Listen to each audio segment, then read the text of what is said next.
Hello everyone, nice to see you again. My name's Archie. Welcome back to English with Archie. So today I have a lesson about jobs, work, and our careers. So I touched upon this. That means I just talked about it a very little bit. I touched upon this in my last lesson when talking about money, because obviously jobs are important if we want to earn money. But today I want to look more focused at just this topic of jobs and some of those key words and phrases that students often get confused or are lacking when they're speaking in English. So let's talk first of all about this tricky trio of words: work, job and career, because people confuse these very often. Now first of all, job is only a noun, and we usually use it when we say my job is as a teacher, my job is as a lawyer, or I got a new job, or I lost my job.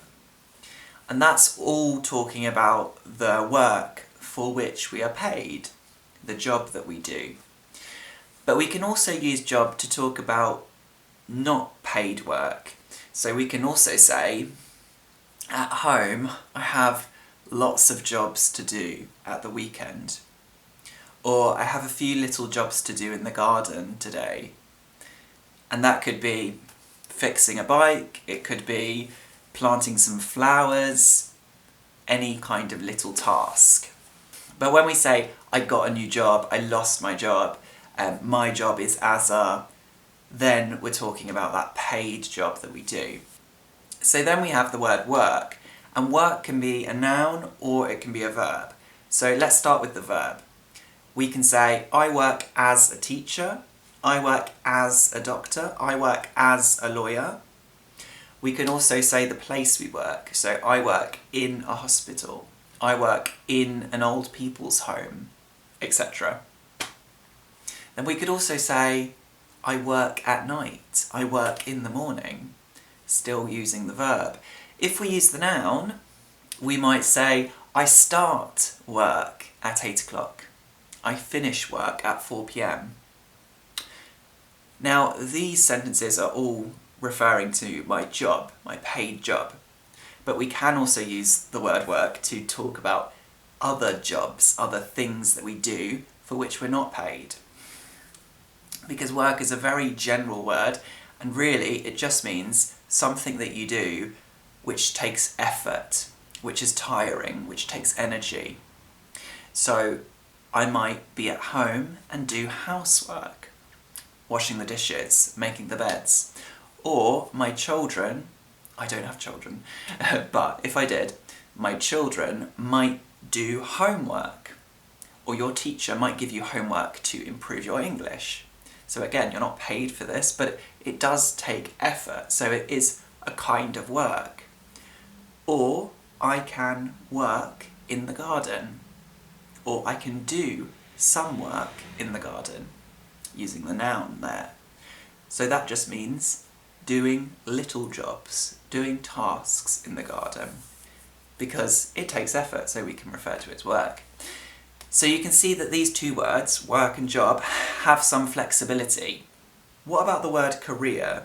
So career is all the jobs I have done in my life, or all my work experience put together.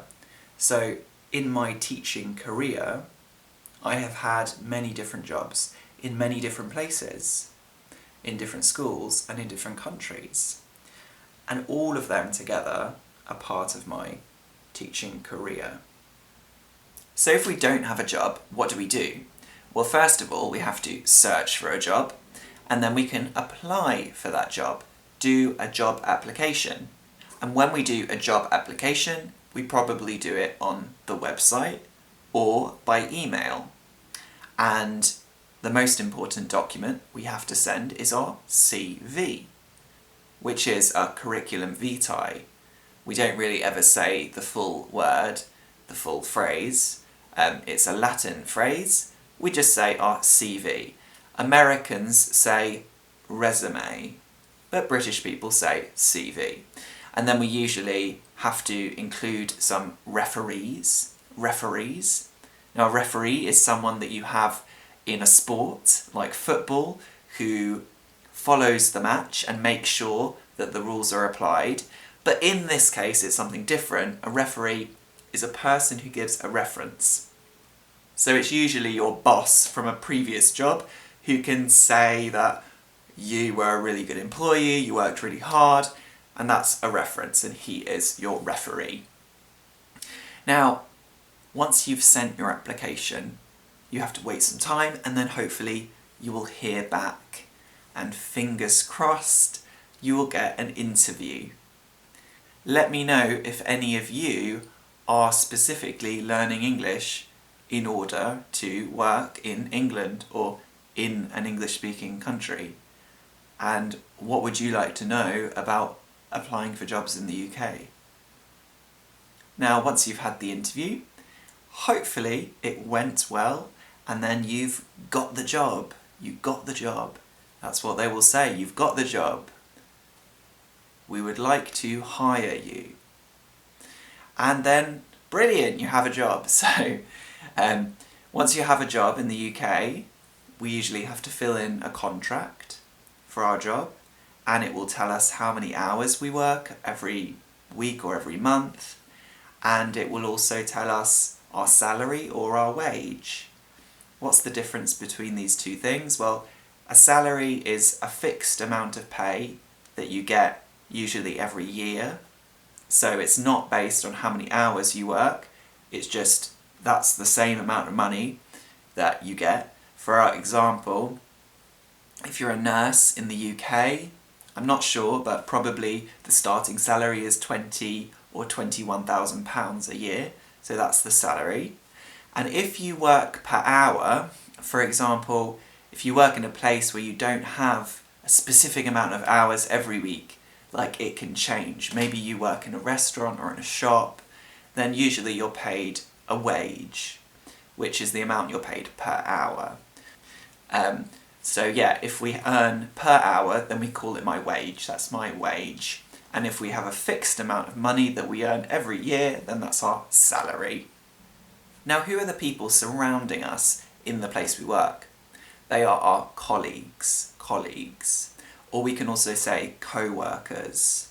He's my co-worker. If you're studying at university, then we wouldn't call them colleagues, but we might call them peers. Or at school, you might call them classmates, or you could also say peers too. And who's the person that you have to answer to? The person who checks that you are doing your job. That is your boss, We can have several bosses, but the first one above us we would call our immediate boss. He's my immediate boss, or she's my immediate boss. And then above that would be his or her boss, and they would also be your boss too. And we can also use the word employer. An employer is a person who gives you your job. So if your boss gave you your job, then they're your employer. But an employer can also refer to a company. So if you work for McDonald's, then McDonald's is your employer. But you could also talk about the person who gave you the job and say, well, he's my employer. He employs me. What's an employee then? An employee is a person who does a job, a person who is employed. For example, this is Tom. Tom doesn't have a job. So he goes to a car dealership, sees a job as a car salesman is available, he applies, he speaks to Dave.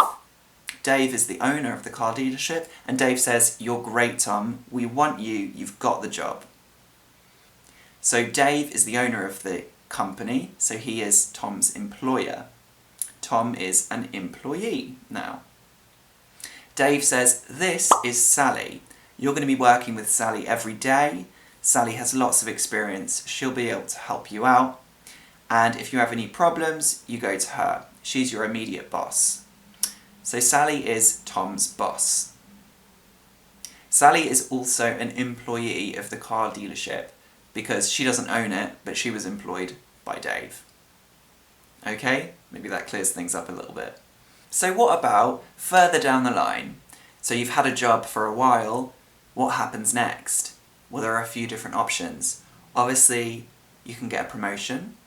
So that means to go to the next level in a job, you're offered a promotion, you take the promotion, you probably move to a different office, or you have different responsibilities, and probably you earn more money too. The other thing that might happen, if you don't get a promotion to a new role, but you get paid more money, then that's getting a raise. Maybe the company doesn't have another place for you in another role, but they think that you're really, really good and you deserve more money, they might give you a raise. The other thing is obviously you could move to a different company or a different organisation. You might quit, you might resign.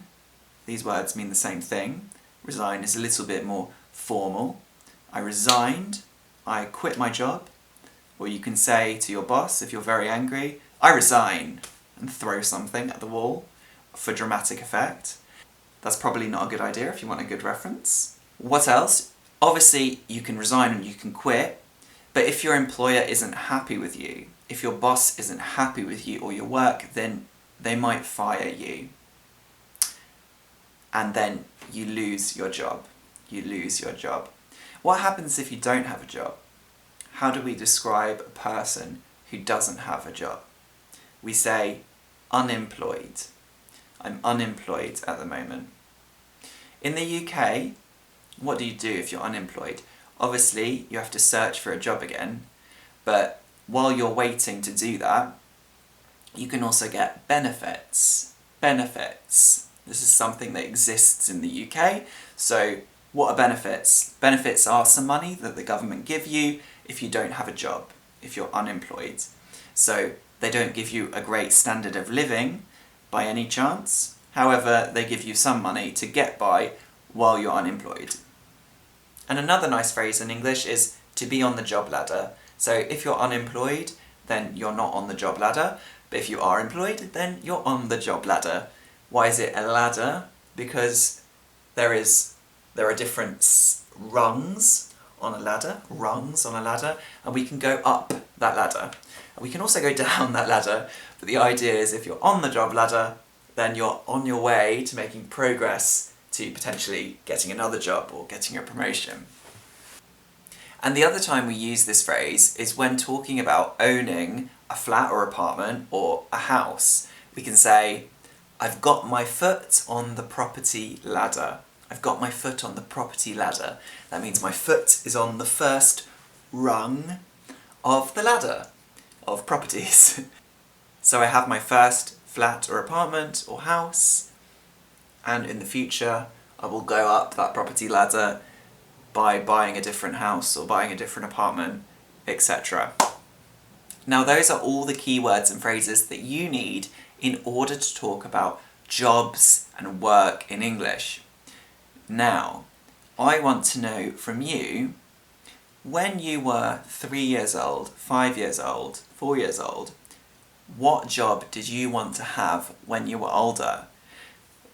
Can you guess what job I wanted to do when I was older?